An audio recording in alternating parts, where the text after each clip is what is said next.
loans confused with deposits when he was trying to reassure. All right, let's bring in Fox & Friends weekend co-host Pete Hegseth, also known as Hunka Hunka Burn in Love, as Dagan said earlier today. I'll take it. I'll take it. Hunka Hunka. Hunka Welcome to Hunka the Burning show. Hegseth is Okay, what I call him. in this meeting, Pete, they had a conversation. Justin Trudeau is concerned about all the asylum seekers that have come from Mexico into the U.S. and are now going to Canada. So they struck a deal where Canada's going to send those asylum seekers back to the U.S. Back to the U.S. Yeah, why doesn't Joe Biden do that with Mexico? Send them back to Mexico. It's a great question. So we have this gigantic problem at our southern border. It feels like an alternate universe, like Bizarro World. Like we know there's a bleeding, gaping wound on the southern border of an invasion, and the only border Joe Biden will visit is the Canadian border, and yell about the border crisis out there, and talk about fentanyl, how we have to get it under control. I can't wrap my brain around it other than he must be in such a bubble or want what's happening down south that he thinks what he's doing is send signals of seriousness to the world. So he's in Canada cutting deals to help out the Canadians when that's not really our problem. Sure, there's some problems up there, but you've got the southern border. While the world is effectively on fire and about to explode, and when he takes a question about it, it's like, well, yes, we struck the Iranians, and then they struck us and killed an American, and that's too bad, but then we struck them. There's no strategic thinking. No. There's no leadership. And the world's paying attention. I love Brian Bremberg said earlier to me off camera. He said, "You know what? In football, when you say it's a free play, it's a free. Yeah, this is we're in a free play moment right now. The flag got thrown, but the quarterback dropped back, and if he throws an interception, it doesn't matter because the play's coming back. Our enemies know that, and they're taking advantage of it because we're asleep at the wheel. But that's why I brought up, and you can blame just a mouth fart for him saying that. And blame his age, blame his age or whatever. But when you are at the beginning of a financial crisis, and they have bailed out rich people in Silicon Valley, of course, and he's saying that if another problem develops, we will just do what we already did and make the loans whole. Loans, he literally doesn't, in this exceedingly complicated financial system, does not know the difference between a loan and a deposit. Well, he doesn't know the difference between China and Canada except when he's thinking. Right. I mean, there's nothing going on there. The radical left captured this guy a long time ago. He's effectively beholden to them. There's an elite class of a uniparty there who are definitely going to bail out their buddies in Silicon Valley, who've had their backs on social media and through political donations for years. So, they'll do that. They're happy to do that. And they'll count on the fact that the media will cover for them. That's what they're hoping. I just say that you see the press conference, the two of them standing there, Justin and Joe, and it does not exude strength. It just exudes weakness. As they talk about climate change. I mean, that's the killer of the whole thing. You're right. When we're talking to China, we're talking to China about climate change, the world's single biggest emitter building a coal plant like we build McDonald's in this country. Stealing our technology. Stealing our technology, cornering the market on on batteries so that it's so unserious that everyone knows now is the time to move against the United States. Yeah. They're moving against us because, again, we cut our fossil fuel production. Exactly right. The world swing producer is now OPEC, and we're funneling money to China. We're going to turn the page. Yeah. Okay. House Republicans passed the Parents' Bill of Rights, giving parents more say in their children's education. But Democrats, not so into it. Here's Hakeem Jeffries. Extreme MAGA Republicans passed a bill that puts politics over parents and will ban books, censor librarians, and bully children. It's shameful.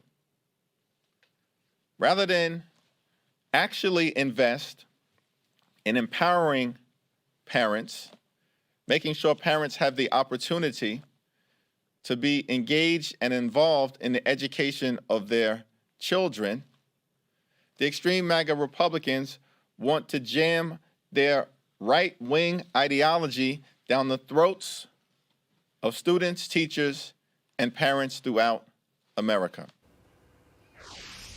Pete, this is what gets me. This bill actually gives parents the authority to know what their kids are being taught. It gives them the authority to know what's in their school libraries. And so if you have a bunch of left-wing parents that want transgenderism and DEI and green science taught, they can push that. They know it's being taught in the schools. But if you don't want that, you want your kids taught reading, math, and science, you can say, hey, I don't want that in my school, and, carve it out. I didn't realize Hakeem Jeffries was such a talking point machine, set to staccato. It's like the MAGA Republic. Hey, they want to talk about this? Let's have them talk about it all day long. Yeah. Defend this loser. Defend librarians handing out books about transitioning kids in first grade. Defend that. Defend racist idea. We'll teach history, the warts, the sins, everything. Defend dividing black and white kids at the age of 8. Yeah. They can't, and then they also can't defend the failure of government schools, which haven't been teaching kids how to read and write in inner cities or across the country for 50 years. But they're so beholden to the Democrat teachers unions, That's who are right. their most powerful base, that they have to defend this failed experiment in government-run education, which parents all want to get out of. If they can have school choice, they'll take it. But they have to defend it, so Republicans need to keep going on the offensive with bills like this, with governors in states, in school choice, and daring Democrats to defend the status quo. Because it's parents versus perverts right now. It's sanity versus lunacy. And that's, I'll take that battle any day of the week. You know where I fall on this. Permission to talk about Patrick Henry. Go, Patrick. Because, I'm from where I'm a fan. Where he died, where he's buried. I hope so. All the outrage from the left about this, and the Republicans could have turned it around and said, you're right. The power over schools falls on the states and localities, local government. Let's get rid of the Department of Education. I think that's phase two. And just absolutely gotten rid of it, rather than I object to concentrating more power in the hands of the federal government with this parents' rights bill. But you have reason. I do. I think right now you have to fight fire with fire because this is a federal problem. They've federalized education at every single level. But that should be a centerpiece of the 2024 conversation the Republican presidential candidate leads with. We scrap this whole thing, get rid of the Department of Education, defund the teachers' unions, and put the power back in the hands of parents at the free market at the local level to provide quality education. I'm sorry, Dagan. Pete's right, because if we're going to defund the Department of Education, they're going to go MAGA extremism, and they can maybe win on that. But Pete wins when you say, listen, we're going to give power back to parents. That's a winning political issue. You're going to win all day long. Even Democrats are going to come over and go, you know what, I'm with Pete. Just a reminder, Patrick Henry feared too much power in the hands of the federal government, was not for the Constitution, and gave step two.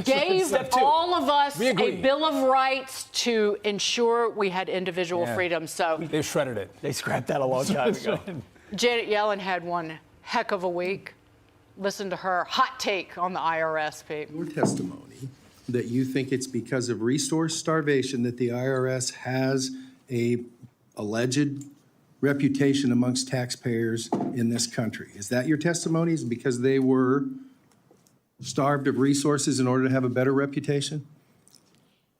People know that if you call the IRS, the phone isn't answered, and it's difficult to do business with the IRS, and that reflects a shortage of resources.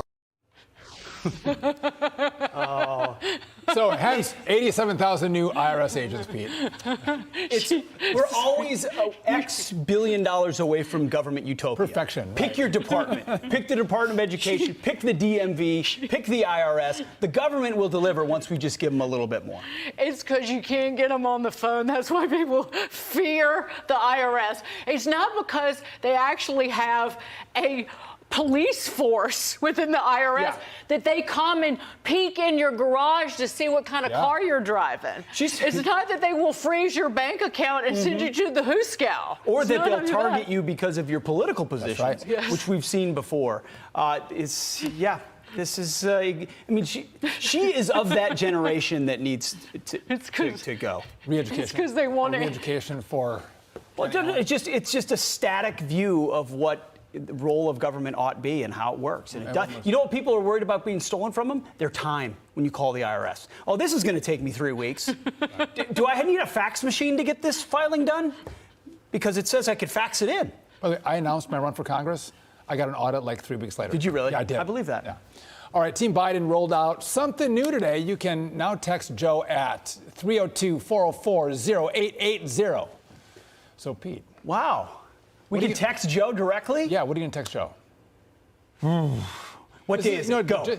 Jesse Waters does this, right? So Joe must watch Jesse Waters and go, hey, I'll do the same thing, right? Text me. And What are you he's thinking? seen Jesse's ratings go up. Right. And he says, my ratings are really bad.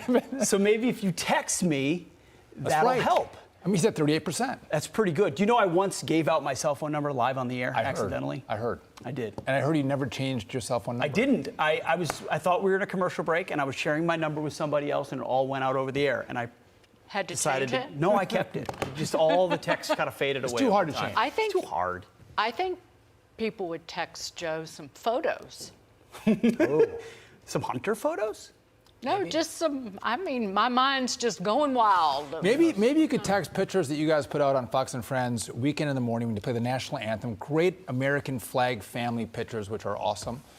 Okay. You'd be up bright and early. That'd be fantastic. So you want to do that? He's not up Take a that early, screenshot? though. But he can read the Well, text anyway, he's so not up that bad. early, so this Yeah. would help him. He would Yeah, catch it it. He never sees it. That would. That's I right. like it. Pete Hegseth, Thank you, Hunka guys. Hunka Burning Love. Thanks for stopping by and seeing us. Go Tigers. Go Tigers tonight, indeed. That might have been bad luck because I said that about UCLA In and the they Sweet lost. 16, it'll be their shining they moment lost. tonight. I predict. All right. Thanks, Pete. Thanks, Pete.